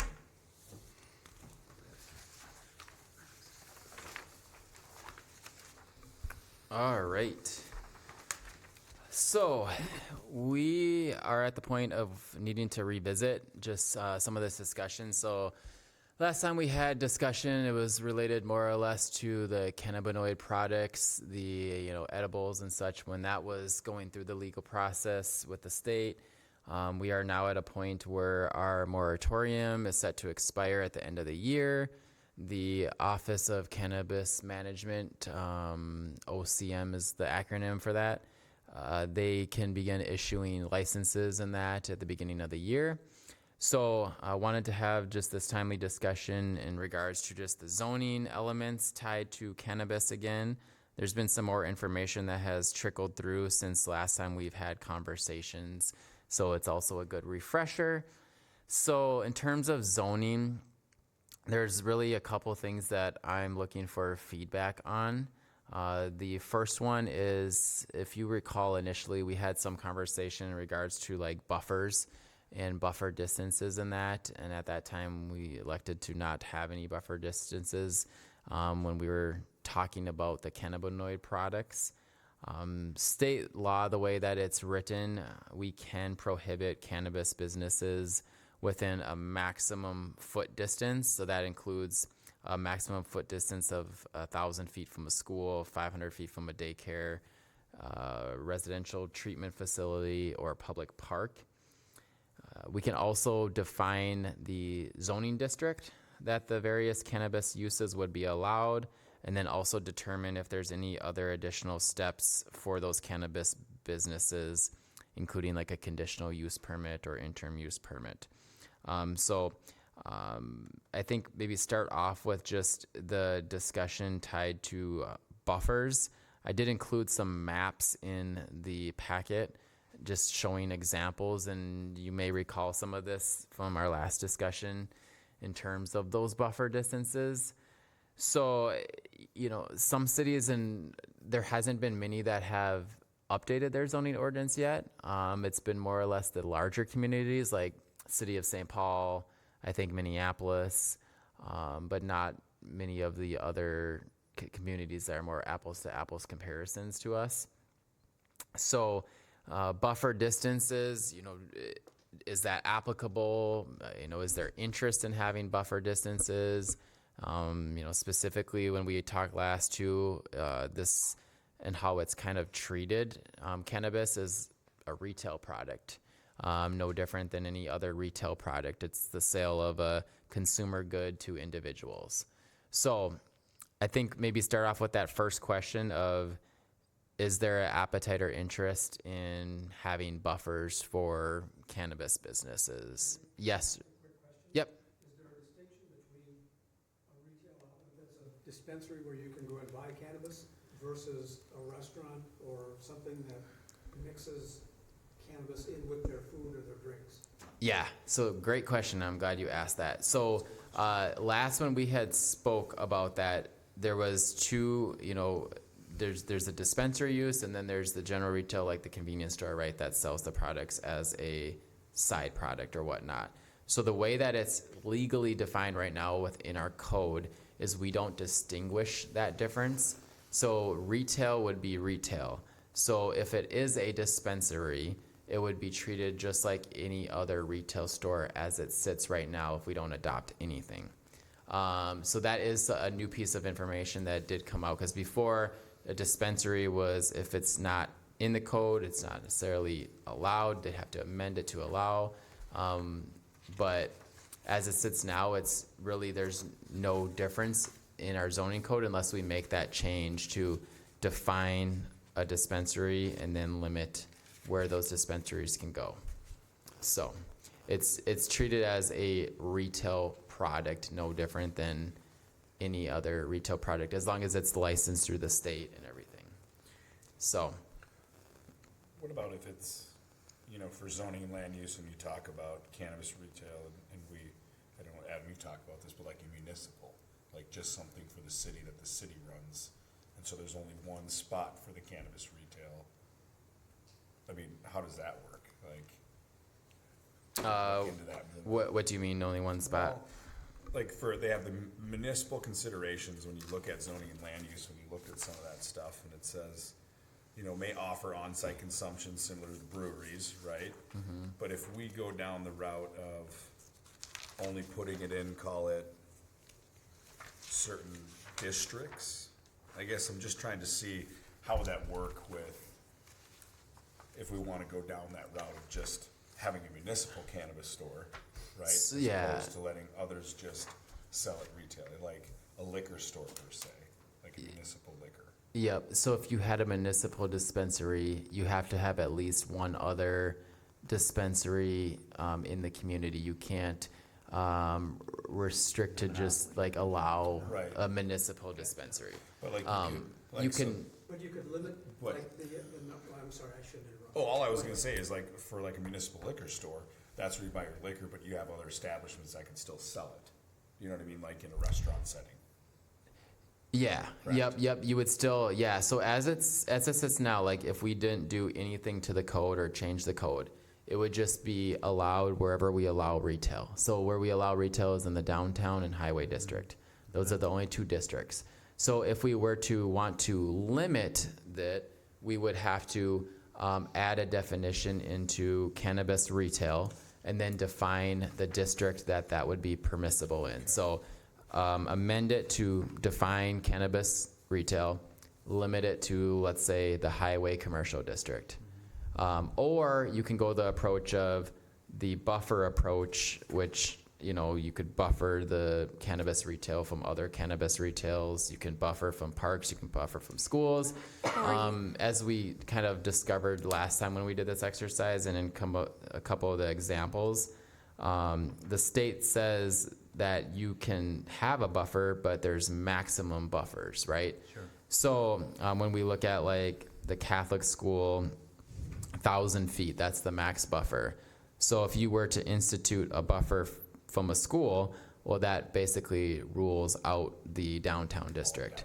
So you can go about it two different approaches. That's a maximum buffer. Yeah, so we can do a less than buffer. We could do 200, 300, but you can see kind of the issue with that is kind of an arbitrary Right. buffer distance. I would say that, amending if the zoning code, like if you wanted this use in only highway district or in a certain district, then you would go that route. If you don't have a concern on that and nope, it should be a general retail product, we shouldn't restrict it. So then that means that it's allowed in our downtown and our highway commercial. So that's kind of the feedback that I'm trying to look for is, buffers, yes, no, if so, what kind, where at, and then two, the appropriate zoning district for specifically retail cannabis, the dispensaries. A lot of the other ones, when we start talking about, because this is a learning process for me too, in terms of all the other uses You have cultivation, you have manufacturing. You know, a lot of those are already covered within like limiting those to our industrial district or agricultural type of thing. But you can also put in additional things saying, okay, we'll allow this in our highway district, but we'll require a conditional use permit for it. So it depends on how much, I guess, you want to regulate it from a zoning standpoint. And that's what I'm kind of looking for feedback. Can you pull up the zoning map real quick? Yep. Thank you. And do we regulate anything with tobacco right now? Do we have any of those buffers set up for like tobacco or vaping or any of that kind of No. situation right now? We don't. Nope. Okay. So, yeah, same with liquor stores. So, and the communities that I have seen, again, the ones that have something that I'm aware of are your larger communities where the staff and resources to devote to this.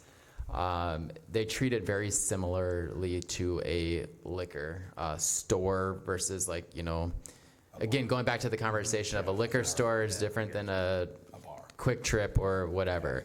So they kind of follow that route. But it's, yeah, wherever, you know, the liquor store may be allowed, that's where, you know, cannabis would be allowed for that. So at least that's what I've seen so far.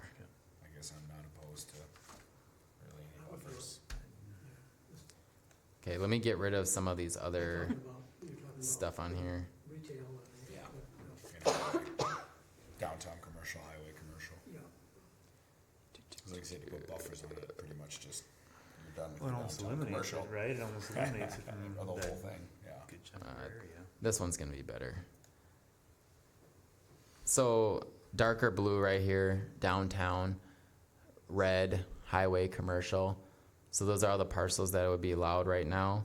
You know, keep in mind too, like our future growth areas for like, you know, our downtown and that. But yeah, I guess when I was looking at it, I was thinking more restrictive to highway. But that's just Yeah, then you gotta, sticking it in one zoning area and keeping Right. it there. but you're gonna hinder that downtown too, who also sells things, you know what I mean, You where, gotta have it open to the retail, especially if they're gonna put it in restaurants. yeah. You're gonna have it. so I think, you know, if I'm hearing you correctly, are you talking about just the sale of any of those products, or are you more or less talking about the dispensary More type the of? dispensary type. Okay, yeah, so that's a little bit different, because This is just dispensary where it's retail just right the now. sole use, you know, of The dispensary, I cannabis. agree with you, but- So we're not talking dispensary here, we're talking about just selling, or are we both? Or can, That's what I'm trying to clarify, I guess. Yeah, so we're really talking about, okay, the retail component of it. Which zoning district do you think that that's permissible? Right now, it's just classified as general retail, so it's allowed in our downtown and highway. And then two, if you wanted to restrict that, are we talking about restrictions to just the dispensary use? That's You what I- know? Yeah. I think That's we're what, saying. yeah, and that's what I was kind of thinking. Like, I that- agree with that, yeah. but I think for just general retail, you offer it to both downtown commercial and highway. So if they sell cannabis as a side product, as part of whatever, that's fine, like at Quick Trip or whatever. But if it's a dispensary where that sole use, kind of like a liquor store, Correct. then it should be in the highway district. I agree with that. Is that the consensus for? You guys agree? I don't really think we should have buffers at all. I believe I agree most of with us buffers. agree with that. Yeah, But I also don't believe you should relegate it to certain designations within the community, because what we're struggling with is the vernacular of a primary and secondary business. And like a dispensary, on the face of it, is gonna be a primary business of cannabinoid products. But there are already businesses within the community that sell cannabinoid products, like the liquor store, Quick Trip, restaurants, Coburn's, and they're not gonna have any of these rules applicable to them because that's a secondary business. So what if a glass shop opens and they sell glass, that's their primary business, but what keeps them afloat and is all their profitability is cannabinoid products? They've just easily circumvented any rules or laws or regulations that we wish to put in place. So I really don't believe that we should try and like buffer it out, put it in commercial, or try to not allow it for commercial or not allow it for downtown, because just with simple wordsmithing, you can easily get around this. And another thing, the city council is actively engaging in getting a municipal dispensary. Like, we want to achieve this in early 2025. So if we come in and try and craft a whole bunch of regulations, we're gonna kneecap ourselves while we're trying to achieve a municipal dispensary. So I guess to sum up, what I'm believing is we should honestly table this and wait. I'd rather have rules in place beforehand, but, Right now it's just a discussion, right. right? Yeah, I mean, it is, timely, just given that our moratorium expires at the end of the year. So we have essentially the November and December meeting. If we were to institute rules and kind of get ahead of that, it would be kind of timely to do that. So yeah, I guess I'm just looking for kind of consensus on, if we should, again, have any buffers, if we should have limits on the zoning district for the uses, or, if we do nothing, if that's the consensus too, then that's the consensus. But that's gonna help us also position ourselves for when that moratorium expires, that we understand and kind of know what the expectations are. Again, buffers, you could also buffer from different, dispensaries or whatever like that, if there's concern on that. So, yeah, that's kind of the feedback I'm looking for. So I'm just looking for a consensus on those items, so then I can relay that to the council, and the council can understand where the planning commission sits.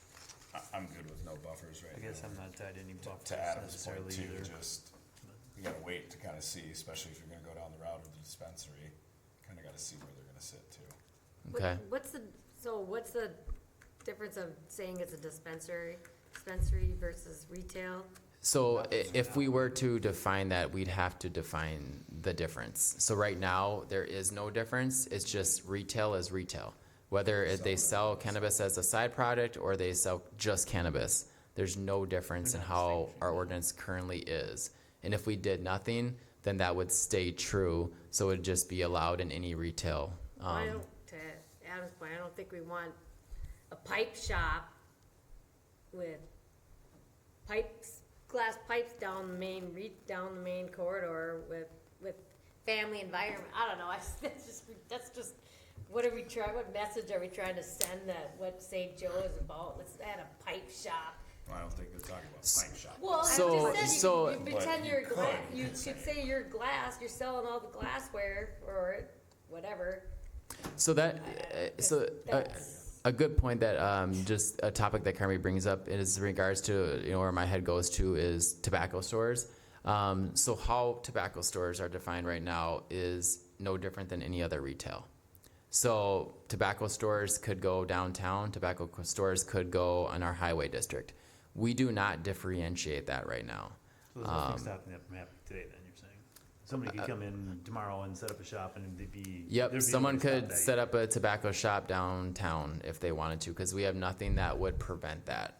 Because it's classified, again, retail is unless the city clearly defines the differentiating factors in what retail is and what products are maybe not part of that, retail is really wide open. It's really the sale of individual products to individuals, and that's any kind of sale of products, as long as it's licensed, as long as it's permitted. So yeah, that's probably a good thought. The tobacco store, it'd be, if we did nothing, it would be treated just like how we treat tobacco stores right now. I kinda like the so- highway corridor thought, now when I think about it a little bit more, I think it just, Hook up and drive. yeah, I mean, I guess that's what they Is wanna do, drive on retail through, sales but allowed at in least it's industrial away as well? from- it's No. gonna look just I have cheap. a question about the retail. If we open it up to retail, and any retail outlet can then sell cannabis, does that also mean that any retail outlet, if they wanted to bring in wine, they could sell wine? Doesn't all that stuff have to be licensed? Does any retail outlet, if they wanna sell these kinds of products? Yes. do they have to be licensed? Yes, so the Office of Cannabis Management, OCM, would still be in charge of issuing all the proper licensing and all that, and there's a whole system that they go through as part of that. The city is tasked with just registration of those licensing components. So it's really, yeah, no different than if someone is selling alcohol, like on site or whatever. They have to obtain whatever permit it is, on site consumption or off sale, and still go through the state process. But the city has the jurisdiction in the local zoning controls. So if we wanted to, again, restrict where those products were sold, we would change our ordinance to differentiate that cannabis is different than retail, and cannabis is only allowed in, you know, whatever district. And that's kind of, again, the feedback I'm looking for is if the consensus is, nope, this is retail, just like any other retail, we don't want to restrict, you know, then that's the consensus. If that's not the consensus, what would be, you know, the appropriate? Is it highway district? Is it? Can you bring back up the map real quick? Yeah, Like, sorry. to Adam's point, you already have people that are selling it right now. Coburn's Right, does. as in, I mean, Quick La Trip, Playette I know does those, right yeah. now. Correct. Yep. Like, And already selling it. they're selling cannabinoid Yeah, but not a products. store, No, right, right. They're It's not, their you're right, secondary. Yeah. Correct. So if you Probably want it to be- fourth Yeah, retail. if you So- want, if you want it to be there. Again, we're talking about like two different things too, like cannabinoid products and edibles. That was different than now cannabis, where cannabis not to the first of the year. So the Yeah, I can't that's pronounce it. You just- Cannabinoid, Cannabinoid. cannabinoid, that doesn't have to be licensed, that can Does. just be sold anywhere? No, so that is I'm not entirely 100% familiar with the state process and tied to that, but they do have to obtain a license through the state. They do have to go through that process with the state to sell those products. Again, no different than tobacco, So alcohol. The place to carry today have gone through that licensing or that yeah, process. yep. To get it on the shelf, they have to go through that. Yep. Well, I'm not opposed to saying downtown commercial and highway commercials with no buffer right now. That's what I would say. Yeah, I'm okay with that. Highway, I still say highway. highway. Two highways, Two highway, two downtown commercial and highway. Adam, Keith? I feel like if we're creeping into that downtown, I'm leaning towards buffers.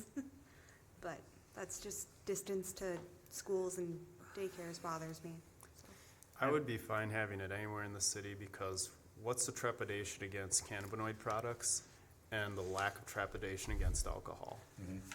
I guess. How many that's the bars do we Wait, have what? across from the The Catholic street from the school that school. nobody has issue with? And yet we have issue with cannabinoid products which do not have THC, mood-inducing or hallucinogenic properties. But we're not Cannabis talking- has Cannabis is- THC. yeah, I was just asking what the difference is. Yeah, That'd we're be not- the but that's primary what's- difference. But that's the difference now that you're saying, but in January, that's when they can be selling? So again, cannabis and cannabinoid. Again, cannabinoid is the edibles. Yeah. Cannabis is, you know, the actual plant, the flower, you know, which you smoke. Yeah. Those, yeah. So that's the difference. So Like the actual plant cannabinoid itself, products itself. are, you know, we chose not to have buffers. We chose not to, Yep. to go that route. Now the cannabis question is the one that is in front of us because the moratorium is set to expire on those types of products. I guess it's, you know, it's a social evolution, right? Alcohol has been a socially accepted, this is just a newly accepted, you know, and I think that why do we need to leap into, again, decisions versus let's creep and crawl before we make the wrong decision? I think that it's quick, oh, it's retail, it's business, we gotta, you know, what is the rush?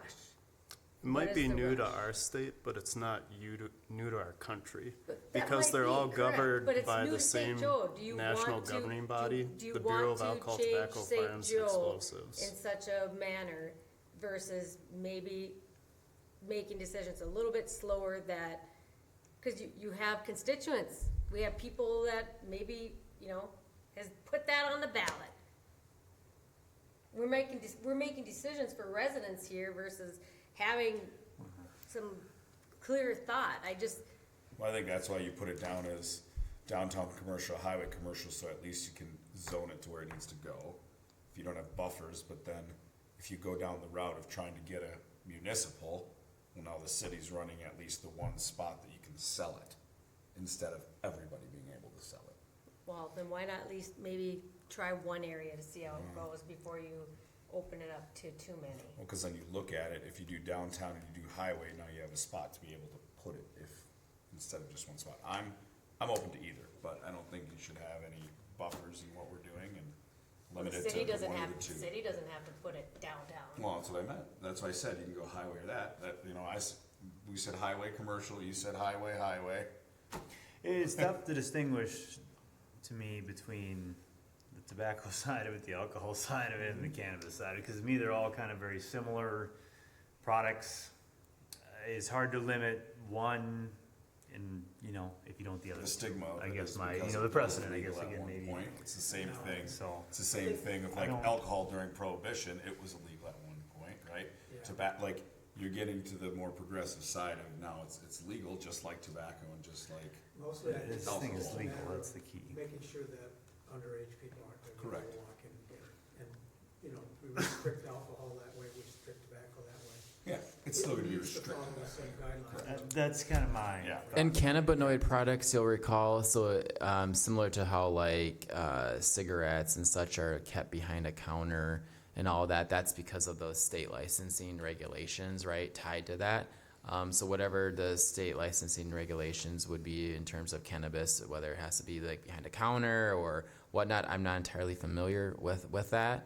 But they would regardless still have to follow those procedures and such from the state. So what I'm kind of hearing is, correct me if I'm wrong, I'm hearing 2 that want to restrict to the highway district and then 4 that are okay with just treating it as any other retail.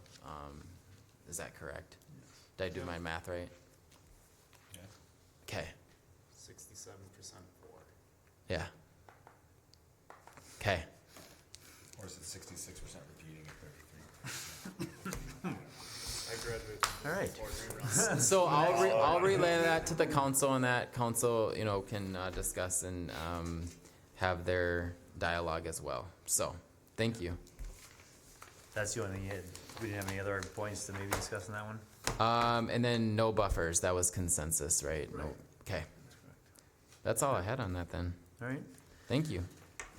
All right, we'll move on to 7C, general updates. Yes, so just a couple quick updates. The short-term rental ordinance, the council did pause that. So they wanted to look a little bit more into the residential element of it. So I think they wanted to kind of understand and kind of just take 2 steps back to kind of just go through some of the more, you know, grunt work that planning commission went through with, you know, looking at different ordinance examples, looking at that. Maybe there's an option to put in a little bit more restrictions for residential areas. Don't know, so we'll see. I plan to have it at a workshop to just get a little bit more feedback if what direction they kind of want to go with that. I don't know. I'm looking at Adam, but do you have anything to add from what the council discussed on that? I mean, No, Okay. that sums it up well. and then also the honeybee ordinance did pass, so we do have a permit. So council adopted what planning commission said, except they added language to require a permit. No cost to the permit or anything like that. They just wanted to be able to have a system where we could track, you know, which properties have it in the city limits. So we do have that permit available now. It is on the website. We do have it at City Hall and that. We have not got an application yet. But there was a lot of press tied to that. So there was a lot of information just circulating out there from the different news agencies. So I think folks are starting to be aware of that, but we also will put stuff out on social media and then also in our newsletter and other things, probably more in the springtime, not now, but yeah. Pause. Matches. Beware. All right, that's it for general updates, or do you have anything else? Yeah, I don't have anything else. Next one, other business, approval of the meeting calendar. So it's just a standard thing. I'm just trying to get ahead of this. It's a little bit early, but we're already coming up into November next month. So projects are brewing up. So I just want to just get this adopted. Typically, it's a 3-week submittal deadline prior to our planning commission meetings. That's followed our same practice for years. So, These are still the second Mondays of the month. yep. Same time, same everything. So, yeah. If I could just get a motion on that calendar, that's all I'm looking for. Motion second, all in favor? Aye. Opposed? Alright. And then 8B, general development updates. Yes, couple here, Premier Stone, we are working through a site plan submittal with them. So Premier Stone will be located right north of Hanson and Company in the cul-de-sac, Jasmine Court. What is that? Jasmine, I think it's Jasmine Court out there. Go back here. Boom, this parcel right here. So it's actually one lot, but Premier Stone. So working through site plan right now. They submitted that and hoping to get some of our comments off to them in the next week or so. Floor to ceiling, they have been approved for their site plan and building permit. So they're located right here, and that is just north of Granite City Gymnastics. So if you haven't been out there, they have moved dirt and have started that project. Correct. Yep. Yeah, because right now, if you're not familiar, they're off of over by like Pro Drive in that area, in a building over there. The House Food and Tap, they have their walls and they have their trusses and part of their roof, their parking lot. They've formed that. They put the curb around there, so that one's been progressing. We ran into a kind of a unique situation with that one of the days. There's right on the corner or the intersection of 2nd and Minnesota Street, and this kind of get into the weeds, but it's kind of interesting. There's like a large, like, what is it called? Like a telephone thing where all the fiber like cables like come through like right in that spot. And that's the same spot that they were connecting over to the storm sewer system or whatever. So they discovered this and nothing was on file or anything like that. And kind of just was like, oh gosh, don't run into those every day. And those things cannot be like relocated and removed without substantial costs. But they were to get enough clearance and kind of circle under there. And so there's always things that come up during these that no one ever forecasts. Also just working on a couple other expansion projects for businesses, other development that's kind of bubbling up in the background that I'm sure the commission will see in the next couple months here. So, and then the last one I have is just the item C, upcoming joint planning board. So yep, John and Carmi sent off communication in regards to that. We'll send off those packets a week before. We actually will have 2 things on there. We'll have a lot split, and then we'll have another billboard. Basically, it's a remove and replace for a billboard, and billboards require a conditional use permit. So we've done, I think, 2 of those in the past. So FYI, I know it's on your guys' calendars, but yeah, that's all. I just said hot stuff with the joint planning board coming up. Yep. That's all. I'm tapping out. All right, anything else from anybody? Just one thing. I moved to adjourn. Oh, that's what I was gonna say. I second it. All right, motion is second, all in favor? Aye. Opposed?